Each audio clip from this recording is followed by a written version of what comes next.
aborder tout ça. On a vu la crise sous toutes ses coutures, de comment vous la percevez, de comment vous la vivez, d'anecdotes clients. J'aimerais maintenant qu'on passe, parce qu'au CIJD, au Centre des jeunes dirigeants, comme j'aime le dire, c'est l'école du dirigeant. Les gens connaissent mon attachement pour la formation. Et j'aimerais que maintenant qu'on prenne l'angle de l'apprentissage, l'angle de la transmission, parce que mine de rien, ça passe vite. On a quasiment fait 1 heure. Il nous reste 30 minutes à être ensemble. J'aimerais que chacun vous nous disiez qu'est-ce que les crises ont changé dans votre leadership. Comment vous étiez avant, peut-être quand vous aviez 1 an, 2 ans d'entreprise, et maintenant après 10 ans. Qu'est-ce que vous faisiez que vous diriez à votre petit frère qui commence aujourd'hui, qui va peut-être nous rejoindre au Centre des jeunes dirigeants, de ne pas faire? Et qu'est-ce que de l'autre côté, qu'est-ce que vous avez appris et qu'est-ce que vous lui diriez de faire et de bien garder en tête pour assurer la pérennité de son entreprise? Donc, je vais laisser la parole à Ibrahima et ensuite je la redonnerai à Mohamed. Merci, Mafal. Merci encore une fois. Je sais votre pension à la formation, à la transmission, au coaching, au mentoring. Qu'est-ce que la crise nous a permis de savoir ou d'être? Je dirais plutôt qu'est-ce qu'on a fait nous pour arriver là où nous sommes arrivés. Et c'est ce que je dis à toutes les personnes qui viennent nous voir, dire que je vais lancer tel business, je vais lancer telle entreprise. Nous avions commencé très bas. Nous avions commencé, on était 2 personnes, après on est 3, après on est 4, aujourd'hui on est 60 personnes. On avait 100 000, 200 000, 1 million. Aujourd'hui, on a des chiffres d'affaires acceptables qui sont assez élevés ici au Sénégal. Et je dis à tout le monde, il faut maîtriser votre croissance. Nous, quand on avait 1 an, on refusait des marchés qui étaient assez costauds pour nous créer des problèmes en fait. Il nous est arrivé que des gens viennent nous voir pour nous proposer un marché et on refuse. Et le marché pouvait être égal à 2 fois notre chiffre d'affaires de l'époque. Pourquoi? Parce qu'on n'avait pas la culture, on n'avait pas cette organisation qui devait nous faire gérer ces genres de marché. Donc, accepter ces genres de marché allait nous créer des problèmes. Et j'ai vu pas mal d'entreprises sénégalaises mourir avant ces 5 ans parce qu'ils sont arrivés, ils ont commencé à gérer, à avoir des problèmes qu'ils ne pouvaient pas régler. Et quand tu as des problèmes de 1000 francs, quand tu as l'habitude de gérer des problèmes de 1000 francs, quand il y a un problème de 1000 francs arrive, tu gères. Mais quand tu as des problèmes quand tu sais gérer 1000 francs et qu'il y a 1 million, il y a 1 milliard qui arrive, si vous avez des problèmes de 1 milliard, ça te casse. C'est aussi simple. Parce que tu n'as plus ces revenus quotidiens mensuels qui fait que vous pouvez avoir de l'activité, vous pouvez tourner, vous continuez à apprendre et que vous allez grandir avec ces petits montants, ces montants moyens, jusqu'à ce que quand vous aurez un grand montant, vous avez déjà l'habitude de gérer et que ces gros montants ne vont pas vous émerveiller. Ouais. Donc, ce que je dis à mon jeune frère là qui va débuter son business, il faut y aller step by step. Comme on dit en Wolof. Gérer sa croissance, c'est ce que je peux faire, je fais ça. Mafal est en train de faire autre chose. Je ne suis pas Mafal, je n'ai pas les mêmes compétences que Mafal, je n'ai pas la même expérience que Mafal. Je reste Mafal, gérer ses milliards. Moi, je gère mes 100 000 et mes 200 000 et mes millions. Et c'est très important. C'est très important parce qu'une fois que tu vas gérer ton milliard que tu ne peux pas gérer, qui va te casser, tu vas laisser filer les 100 000, les 200 000, les millions qui vont te faire vivre et qui te faisaient exister en tant qu'entreprise. C'est très important. Et nous, ça a été une des clés qui ont fait que nous sommes là jusqu'à présent. Nous connaissons tous les fournisseurs, on nous fait confiance, malgré que des fois on a des retards de paiement comme tout le monde. On a des clients maintenant qui viennent nous voir. On n'a pas eu de département de commerce commercial. Les gens, les développeurs, les industriels, ils viennent nous voir parce qu'ils connaissent notre sérieux, notre rigueur dans le travail. Et si on est arrivé à ce niveau-là, peut-être, c'est parce qu'on a su apprendre avec de petits marchés, de telle sorte que si un marché moyen ou les marchés qu'on est en train de gérer là sont arrivés, on avait la capacité de les gérer. Ça, c'est un. Deuxièmement, je suis d'accord avec toi sur le partage, sur la formation. C'est très important. On a l'obligation en tant que dirigeant de faire grandir en compétences nos employés. S'il y a un élève qui n'obtient pas une bonne note, ce n'est pas la faute à l'élève. Pour moi, c'est la faute au professeur. Si un employé n'arrive pas à faire très bien sa mission, en grande partie, moi, je dirais que c'est la faute à l'employeur. Et qu'aujourd'hui, dans l'environnement qu'on évolue, on est obligé de faire monter en compétence, de donner beaucoup de capacités à nos collaborateurs, à les responsabiliser et à avancer avec eux. C'est ce que je voulais partager. Merci. C'est une super intervention. Merci, Ibrahima. Il y a finalement beaucoup de challenges dans ce que tu dis. Y aller pas à pas, gérer la croissance. Et effectivement, je confirme que la croissance peut tuer une entreprise. C'est peut-être une idée contre-intuitive pour quelqu'un qui débute, mais les gens qui ont entrepris plusieurs fois le savent. Miser sur la qualité de son image de marque, de son sérieux, de son service à long terme. Ça aussi, je pense que c'est des choses qui font grandir non seulement l'entrepreneur, l'entreprise, mais aussi l'écosystème. Être obsédé par le succès de ses clients, ça fait qu'ils viennent tout seuls. Merci. Mohamed, ça sera exactement la même question. Tu as vécu des crises, tu es là depuis 10 ans, tu opères dans plusieurs pays. Qu'est-ce que tu as appris et surtout, qu'est-ce que tu veux partager en termes d'enseignement, surtout sur la partie leadership et en tant que dirigeant. Merci Mafal, ta question, elle est émotionnellement forte en ce qui me concerne. Effectivement, je pense que ça fait un moment comme on dit, on est dans le game. Et on y est toujours et on y sera encore pour des années, j'en suis convaincu. Et moi, j'aimerais partager, dans ce parcours, il y a énormément de richesses. Je regrette vraiment pas le choix d'avoir fait le choix d'avoir entrepris. Choisir, c'est abandonner. J'ai abandonné d'autres choses. J'ai décidé. Le contraire de la décision, c'est la décision, mais j'ai décidé de prendre cette décision d'entreprendre. Et il y a 3 principes que j'ai découverts en cours de route.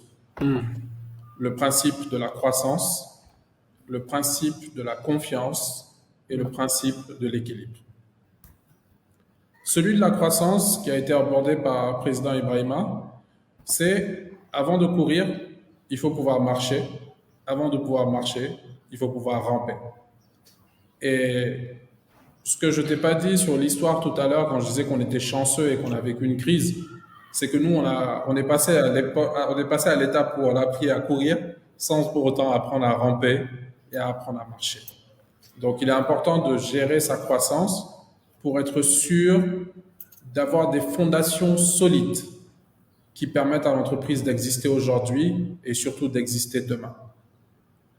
En tant qu'entrepreneur, lorsqu'on avance, on passe d'abord on subit beaucoup au début. On subit. Ensuite, on prend en maturité et on commence à être réactif aux événements. Et pour moi, le stade ultime à date, peut-être que demain cela va évoluer, c'est de devenir un dirigeant qui, face aux crises, face à tout, devient extrêmement proactif.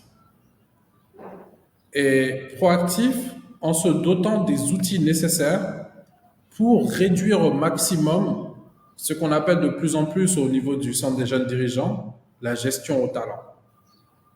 Nos entreprises, lorsqu'on commence, elles peuvent être gérées au talent.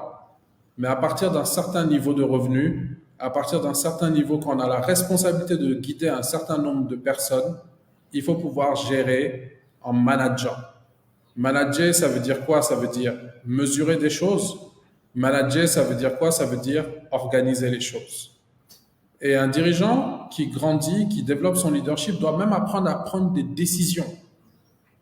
On ne peut pas juste prendre des décisions sur du oui ou du non. L'éventail est beaucoup plus large et il y a des outils qui sont beaucoup plus approfondis qui nous permettent de prendre des décisions financières, de RH. Quel que soit le type de décision, il faut trouver la méthode qui va avec.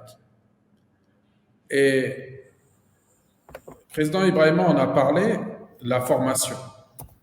Pour moi, ce que je dirais à ce jeune frère ou à cette version de moi beaucoup plus jeune, c'est investis sans retenue dans la formation, la tienne, mais surtout celle de tes collègues. Parce que quand tu es dans des réunions et que tu parles de EBE et de marge brute et que tes collègues ne comprennent pas, ben, ils ne peuvent pas te challenger en fait ce que tu es en train de dire. Et donc la structure ne peut pas avancer. Ce qui peut être fait aussi, c'est de rejoindre des écoles et des associations comme celle du Centre des jeunes dirigeants, où je peux dire, parce qu'on se retrouve bénévole et en même temps on travaille dans nos entreprises en tant que dirigeant, on peut dire qu'au CJD, on gère des crises tous les jours. Organiser ce webinaire, c'était gérer une crise. En fin de compte, donc, on apprend à gérer ces crises-là au sein d'un environnement et ensuite on vient en entreprise pour mettre en œuvre ce qu'on a retenu comme leçon. La chose sur le principe de la confiance, pour moi, c'est surtout la confiance que ces collaborateurs ont vis-à-vis de toi et que tu as aussi vis-à-vis de tes collaborateurs. Et il y a un élément qui est extrêmement important pour moi, c'est l'équité. Être sûr que dans une entreprise, alors c'est comme ça que je le vois, peut-être que ce n'est pas le cas partout, mais quand un collaborateur, par exemple, me demande une augmentation, moi, je suis le garant de l'équité dans l'entreprise. Si je lui accorde ça, je dois dire que j'accorde cette augmentation à une personne qui fait le même travail qu'elle et qui a le même impact. Et chez ByFeeling, on a tellement poussé cette idée qu'on a mis en place un outil où le collaborateur remplit des cases et ça lui donne sa rémunération. Incroyable. Pour ne pas être dans des... Parce que ce que je dis souvent aux équipes, c'est que moi, mon rôle, c'est que vous ayez confiance en moi et qu'on maintienne cette confiance, parce que sans votre confiance, je pourrais aller nulle part, en fait. Et cette confiance aussi envers les parties prenantes, en ayant, comme on l'a dit tout à l'heure, ce langage de transparence, et aussi, donc, pour finir, le troisième principe qui est celui de l'équilibre. On le dit au Centre des jeunes dirigeants, l'argent compte, mais l'argent ne compte pas plus que tout. Et je pense qu'il y a une vraie démarche sur laquelle, par exemple, les jeunes dirigeants au CJD travaillent, c'est la démarche de la RSE, qui consiste pas à avoir un département RSE, mais à avoir une notion de la performance globale. Et chez ByFeeling, si tu me permets de partager, on est entré depuis maintenant plus d'1 an dans une performance globale qu'on appelle la performance des 4 P. Le P du people, la performance pour nos équipes, pour les clients, pour les fournisseurs, pour l'écosystème. Le P du profit, donc générer une rentabilité suffisante pour ByFeeling.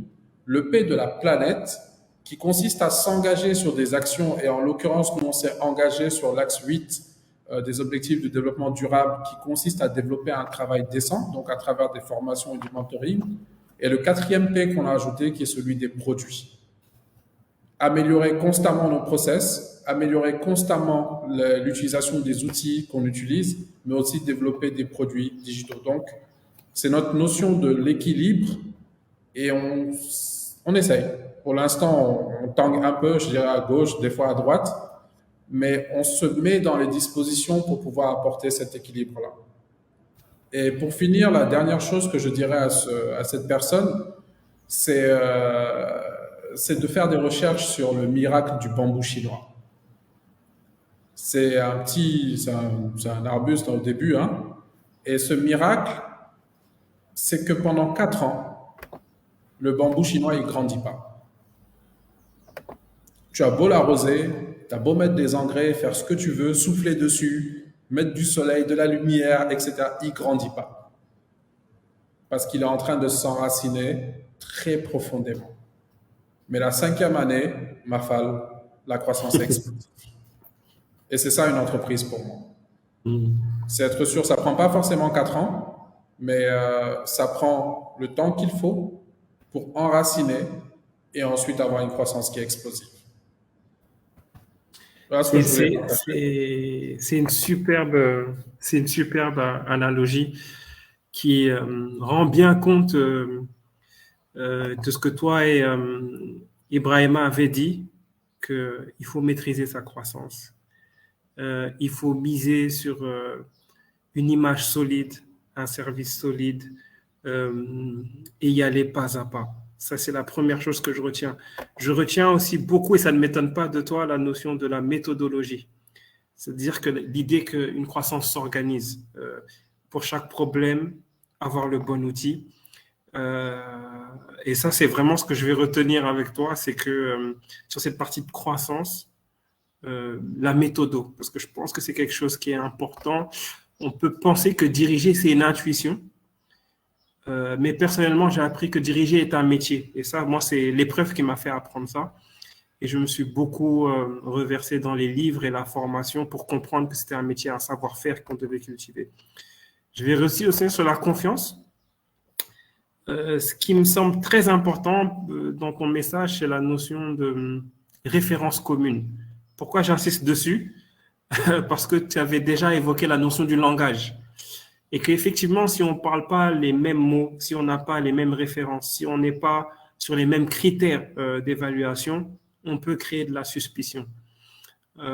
Et je suis d'accord avec toi aussi, la confiance est le départ d'une bonne culture d'entreprise parce qu'il faut adhérer à quelque chose d'intangible. Enfin, l'équilibre avec la performance globale, les 4 P, je pense que c'est un beau branding.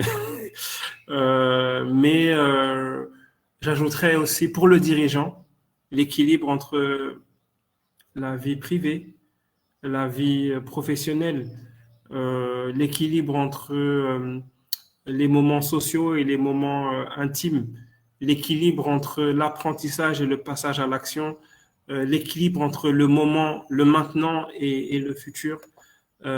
C'est une superbe intervention. Il y a quelqu'un qui a dit très justement